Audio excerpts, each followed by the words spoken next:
नमस्कार। आज सॉल्व करने वाले हैं प्रैक्टिस 45। तो हमें कुछ यहाँ पर कुछ चीज़ें याद करने के लिए दी है, जैसे एरिया। दो ही चीज़ मेन है, area of square side into side यानी कि two side square side, area of rectangle length into breadth यानी एल इंटू बी।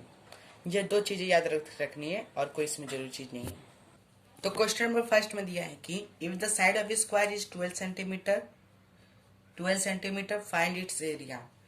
स्क्वायर का साइड 12 सेंटीमीटर है तो उसे एरिया फाइंड करना है। आपके मन में ये डाउट आ रहा होगा कि क्या होते हैं एरिया और क्या होते हैं पेरीमीटर। अगर एरिया का बात करें तो जो हमारी अंदर की चीजें रहेंगी वो हमारा एरिया हो जाएगा। क्या हो जाएगा? एरिया हो जाएगा। जैसे कि स्क्वायर का ये एरिया है पूरा, और जो इसके अंदर जो एरिया है वह एक स्क्वायर में रहेगा, ये स्क्वायर में रहेगा। तो इसकी जो इतने सारे एरिया हैं वो स्क्वायर में रह जाएंगे। और रेक्टेंगल में एरिया ये है हमारे एरिया, यहाँ से लेके यहाँ यहाँ, ये सारे क्या है? हमारे एरिया हैं। और पेरीमीटर की बात करें तो पेरीमीटर का अर्थ होता है कि साइड्स। साइड हमारे अंदर ए स्क्वायर में कौन कौन से हैं? ये साइड है, ये साइड है, ये साइड है, ये साइड है। अगर एक मैं साइड ले लूँ 5 सेंटीमीटर तो नीचे भी क्या होगा? 5 सेंटीमीटर होगा। और इसके बाजू में भी 5 सेंटीमीटर है और इसके साइड में भी 5 सेंटीमीटर होगा। यानी कि जितने भी साइड रहेंगे स्क्वायर के, अगर एक साइड का 5 सेंटीमीटर तो चारों साइड को हो जाएंगे। तो यही इसकी पेरीमीटर। अगर हम लोग जोड़ेंगे 5 5 5, इन चारों साइड के 5 सेंटीमीटर जो साइड्स का तो बताया है वो मेरा क्या हो जाएगा? पेरीमीटर्स का निकल जाएगा। और पेरीमीटर रेक्टेंगल भी वैसे होते हैं, तो इसके अंदर भी 4 साइड रहते हैं। अगर अगर हमें भी कुछ दिया रहेगा, अगर इसमें हमको 5 सेंटीमीटर दिया है और इसके अंदर 6 सेंटीमीटर रहेगा, यानी कि जो इसका जो लेंथ और ब्रीथ रहता है वह अलग हो जाएंगे और इसमें सब सेम रहते हैं। तो ये 5 सेंटीमीटर लेंथ है तो 5 सेंटीमीटर इसका जो अपोजिट लेंथ रहेगा वो भी हो जाएगा। और अगर ब्रीथ 6 सेंटीमीटर रहेगा तो ये भी 6 सेंटीमीटर हो जाएगा। तो इसका जो एरिया का जो फार्मूले वो लिख लेते हैं। तो स्क्वायर का एरिया, स्क्वायर ऑफ एरिया क्या होएगा? साइड इंटू साइड यानी कि साइड स्क्वायर। और अगर रेक्टेंगल की बात करें तो रेक्टेंगल का एरिया कितना होगा? रेक्टेंगल का एरिया लेंथ इंटू ब्रीथ, जिसको कि हम एल बोलते हैं, इंटू बी बोल सकते हैं। यहाँ तक सब क्लियर है। अगर इसके पेरीमीटर लिखना चाहे तो हम लोग ऐसे लिख सकते हैं। तो पेरीमीटर कितना रहेगा मेरा स्क्वायर का? तो पेरीमीटर ऑफ स्क्वायर कोई पूछे तो आप लिख देना कि 4 इंटू साइड, 4 इंटू साइड यानी कि 4 साइड। और रेक्टेंगल का जो पेरीमीटर रहता है वो कैसे रहेगा? तो पेरीमीटर ऑफ रेक्टेंगल ये 2 लेंथ और 2 ब्रीथ रहता है, जिसको कि हम ब्रैकेट में 2l प्लस बी कर सकते हैं। ठीक है, ये कुछ कॉन्सेप्ट थे। तो हम बिना समय गए हम सॉल्व करते हैं प्रैक्टिस 55। तो if the side of A square is 12 centimetre find its area. अगर जो साइड है स्क्वायर का वह कितना रहना चाहिए? 12 सेंटीमीटर है, तो एरिया कितना होगा वह मुझे ढूंढना है। तो एरिया को मैं इसलिए देता हूँ क्योंकि मुझे उसको ढूंढना है। तो एरिया ऑफ स्क्वायर कितना आता है? तो एरिया ऑफ स्क्वायर का जो फार्मूला है वह साइड इंटू साइड होता है, यानी कि स्क्वायर साइड। तो अगर मेरा जो साइड है वो 12 रहता है, तो अगर 12 का स्क्वायर निकालेंगे तो कितना निकलेगा? तो 12 इंटू 12 करेंगे तो 12 टू 24 टू कैरी 12 12, इसका स्क्वायर निकलेगा 144। तो यानी कि जो मेरा एरिया है, तो therefore area of square is 144 square centimetre. यहाँ तक ठीक है। तो हमें क्वेश्चन नंबर 2 में क्या दिया है कि if the length of a rectangle is 5 centimetre and breadth is 5 centimetre find its area. Sorry 15 centimetre. तो रेक्टेंगल का जो लेंथ है, तो लेंथ मेरा 15 सेंटीमीटर है और ब्रीथ मेरा 5 सेंटीमीटर है। तो देयरफॉर एरिया ऑफ रेक्टेंगल का क्या फॉर्मूला रहता है हमारा? Length into breadth. तो मेरा लेंथ कितना है?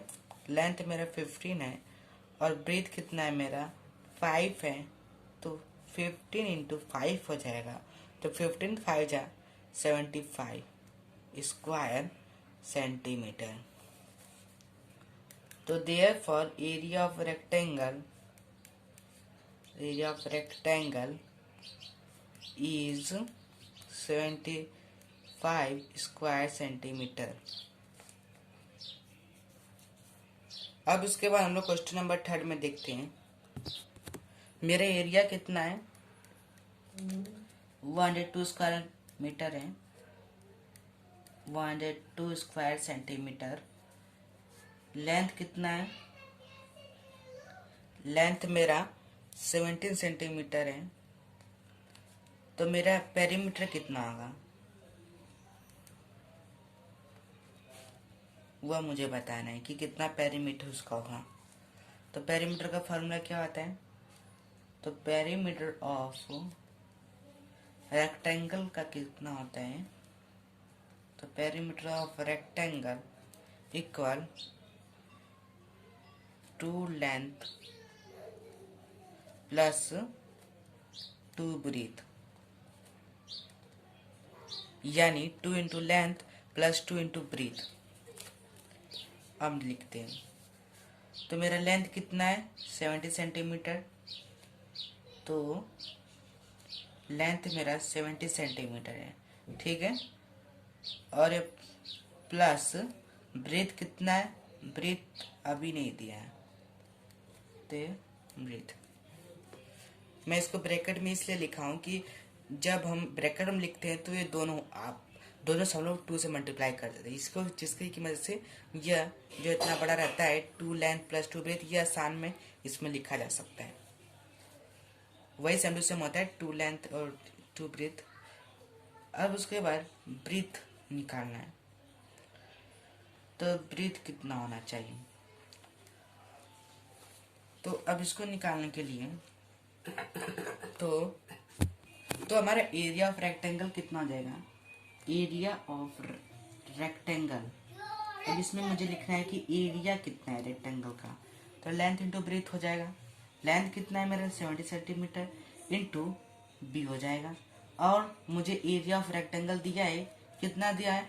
102 स्क्वायर सेंटीमीटर, 102 स्क्वायर सेंटीमीटर है। अब इसको निकाल सकते हैं।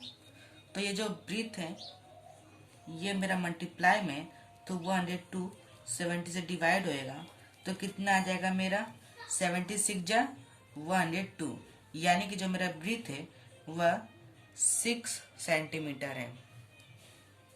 तो देयरफॉर जो पेरीमीटर ऑफ रेक्टेंगल, तो देयरफॉर पेरीमीटर ऑफ रेक्टेंगल क्या होता है हमारा? 2 इंटू लेंथ, ठीक है, प्लस 2 इंटू ब्रीथ होता है, ठीक है। तो 2 इंटू लेंथ कितना है मेरा? 70 सेंटीमीटर प्लस 2 इंटू मुझे ब्रीथ मिल गया है कितना है? 6 सेंटीमीटर। तो 6 लिख देंगे। तो 2 7 जा 2 17 जा 34 प्लस 2 6 जा 12। अब इसको क्या करेंगे? प्लस कर देंगे। तो कितना हो जाएगा? तो 34 प्लस 12 6 4, यानी कि 46। सेंटीमीटर। तो therefore perimeter of rectangle is 46 centimetre. अब क्वेश्चन नंबर 4 देखते हैं। तो हमें ये साइड ऑफ स्क्वायर कितना दिया है? Side of A square tripled है। क्या है? ट्रिपल, यानी कि 3x, 3 टाइम्स। तो ओरिजिनल स्क्वायर का जो एरिया है वह कितना आना चाहिए? तो एरिया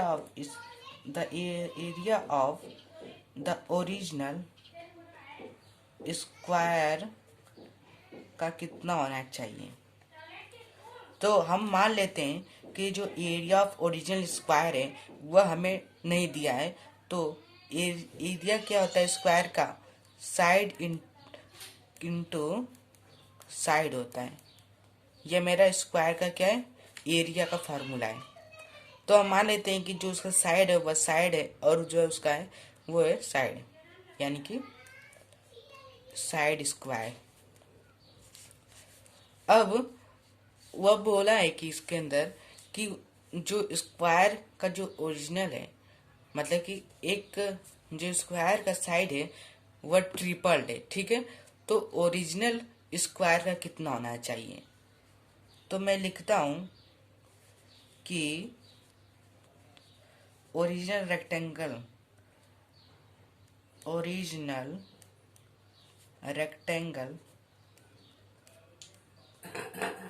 एरिया इंटू 3 मैंने क्यों किया? क्योंकि यह मुझे ट्रिपल करना है ओरिजिनल रेक्टेंगल को, जो एरिया है उसका मुझे ट्रिपल करना है। तो अब ये हमारा जो है ओरिजिनल स्क्वायर का कितना एरिया है? साइड स्क्वायर है, इंटू 3 कर देंगे। तो अब ये क्या हो जाएगा? जो मेरा है यह साइड इंटू साइड है, तो 3 2 जा क्या होगा? 6 हो जाएगा। यानी कि जो ये ओरिजिनल रेक्टेंगल का जो साइड है उसमें मेरा 3 टाइम्स, यानी कि साइड इंटू 3 और ये स्क्वायर हो जाएगा। जो भी इसका जो साइड निकलेगा उसके अंदर 3 मल्टीप्लाई हो जाएगा, चाहे उसका कोई भी हो ओरिजिनल रेक्टेंगल का साइड, तो उसमें 3 इंटू कर देंगे। यानी कि therefore original square area be 3 कितने टाइम्स होना चाहिए? यानी कि 9 टाइम्स। अब पूछेंगे कैसे 9 टाइम्स होना? जब आप इसको आप सॉल्व करेंगे तो 3 है ये स्क्वायर में कन्वर्ट हो जाएगा। तो 3 का स्क्वायर कितना होता है? 9 होता है। देखिए 3 इंटू 3 का स्क्वायर 9। तो यानी कि ओरिजिनल स्क्वायर का जो रहेगा वह 9 टाइम्स then